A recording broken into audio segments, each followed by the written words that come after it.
was not here. Like you see, like a nightmare. Hi, Ciryl. How are you doing? Fine, and you? I'm very well, very well. Thank you. Thank you for the time today. I really do appreciate it. So, it's confirmed that you're headlining again UFC Paris. I mean, how does it feel, especially considering it wasn't that long ago that mixed martial arts became legal in France? So to do it twice, how does it feel? This is a big news. This is a really good news, and I'm really happy about that because last year was amazing. Nobody expected that this kind of event, and it was a big surprise for everybody. So to have another event this year, I'm so happy, and I'm sure next year we're gonna have another event for sure. And I'm sure when you started your career, maybe you didn't think of this eventually happening, but it seems that now that you are the face of French mixed martial arts, I mean, how does that personally feel as well as a personal accomplishment? I'm really proud about that, to be the face of the French MMA. I'm really proud about that. My team are so proud. My family, my friend also, and I'm comfortable in this position. I'm okay with that. I think I'm a good guy for that. Like because the French people, the culture of the French people don't like too much to trash talk, all the stuff like that. And I'm not like that. I'm a good kid. I'm a bon gamin. So I think I'm I'm good at this job. That's good. That's good. But I was about to ask you. That's one thing that people have said about you. They've never heard you trash talk. Why have you never trash talk anybody? Is it just not in your nature, or just? This is my nature, exactly. When I started my career with my team, we're looking for that a little bit, a little bit. We tried, but it was not possible. We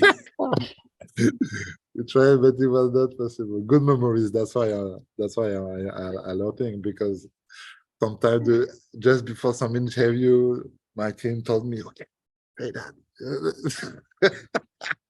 Impossible, impossible. Well, it's good that you're staying true to yourself, because a lot of fighters adopt a persona, and I can imagine it's quite a lot of work. But anyway, you're fighting Sergey Spivak in the second UFC Paris. Was this a matchup that you expected, or were you potentially hoping to fight somebody a bit higher up in the rankings for your next fight? I expecting nothing. Spivak are in a really good race, like Taichuvaza last year also. So this is a new guy, just entering in the top 5. So he's a good guy. He's a good fighter. He's well-rounded. He's dangerous because the people like to have some guys. You see, Taichuvaza was spectacular. You see, so he was dangerous guy. Yeah. But Spivak don't look like a dangerous guy, but he is more dangerous because he can striking, he can wrestling, and he can go to the grand game. So it's going to be a big test for me also. And what have you made of Sergey's performances in his last 3? I mean, in his last fight, it was a very impressive finish against Derek Lewis, and then to finish, he obviously finished Greg Hardy and Augusto Sakai as well in emphatic fashion. So what have you made of him as an opponent over the last 3 fights of his? That's why I say he's dangerous, because of his last 3 fights. Greg Hardy, he put this guy on the ground game really easily, but this guy is so tough. So that's why he's dangerous. This is a really great fighter. And one thing, I'd be remiss if I didn't ask you. Obviously, you were last in action in March against Jon Jones in Las Vegas. And one of the things that you said in the post-fight press conference is that you were very angry at yourself, and like in the immediate aftermath of your performance. Now that you've had several months to process it, is the feeling still the same, or has that changed at all? No, this is what my feeling just after the fight. I'm okay. I'm in peace. I'm okay because to stay hungry, I think this doesn't help you to go forward. And just this is a path now. I want to change that, but I'm gonna change that in the future. So we must be aware about everything and not just angry. And you also said there in the post-fight press conference, I was there when you said it. You said that it also hurt more than your first title defeat. Is that still the same feeling, or has it changed again? No, it was because my last fight for the title was against um, Francis Ngannou, Mhm. and because it was a really tight fight, so the champion stayed the champion, but it was not a big defeat, you see. Mhm. And now it was a big defeat, but it was really strange. But it was a real defeat. But it was strange because the feeling is like, well, I was not here, like you see, like a nightmare. That's why I stay on my ass after the fight during maybe I don't know how long, but I stay on my ass like what yeah, what the fuck just happening, like. And I thinking like, what's happening? Why? No, it's not possible. It's not finished. Like, you see. So it was a defeat, but it was like, okay, it was just a mistake, not a defeat. Like, but it was a real defeat.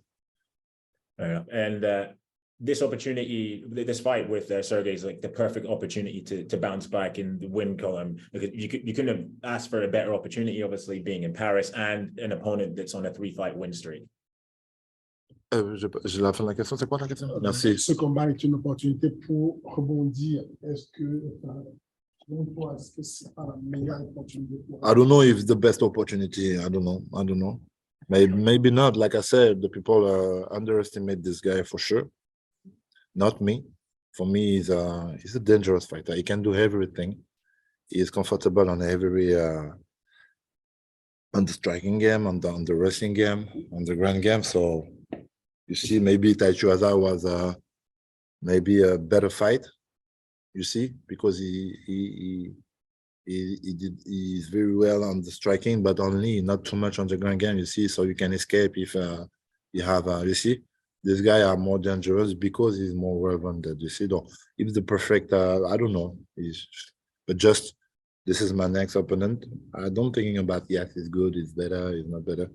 I'm just focused on my mission now. And another thing that I wanted to ask you is you say there that you're focused on your mission, but obviously your mission involves fighting in front of your friends and family and countrymen and countrywomen in Paris. How do you deal with that pressure? Because it's a lot to be, as I said, the face of the sport for a nation, but obviously to then compete on home soil and when there's so much expectation. How do you manage that? The guy just before you told me that's perfect to do a return behind your crowd. I said maybe not. This is gonna put more pressure. You see, but I'm happy. Me, the pressure is not. I don't have too much pressure, and I think my crowd gonna help me to have more confidence, more. You see, a bigger mission, like. So no, me, I'm comfortable and I'm happy about that. Okay. And one thing I wanted to ask, I think in March, I read somewhere that it said that your FIFA team is like ranked number 60 in the world, your FIFA online team. I don't understand. Ah, on the FIFA, yeah, we are bad now. I don't pay a lot of like there are a few months ago, but we still very well. We're still good. We're still good, but not like the debut as the debut. Okay, fair enough. And going back to fighting, there's a chance that with a spectacular performance, you could put yourself back in line for a title shot, because at this moment in time, it looks like both Jon Jones and Stipe are going to retire after their fight if they do actually end up fighting. So is that something that's in your head going into this fight, or are you just taking it as it comes and just focusing on Sergey? Focus on Spivak. Yes, I'm really focused on it, and after we will see what's gonna happen. But I can't do thinking about the next step before to do this very well. And I did all my career I did like that, and I prefer to do like that. Okay, and a final question from me. Stylistically, how do you foresee this fight playing out with Sergey? Because as you mentioned there, he's a very well-rounded fighter, and arguably his best skill set is going to the ground. So how do you foresee this fight playing out? Like every time I won, I would just want to manage my distance and to take my time and to have to and to do my best to have some opportunity for finish the fight. So even if it's on the striking, or maybe I can go to the grand game also. All right, Ciryl, thank you very much for the time today. I really do appreciate it. And we'll see you in Paris in September. Pleasure. See you Thank you. there. Thank you, my man.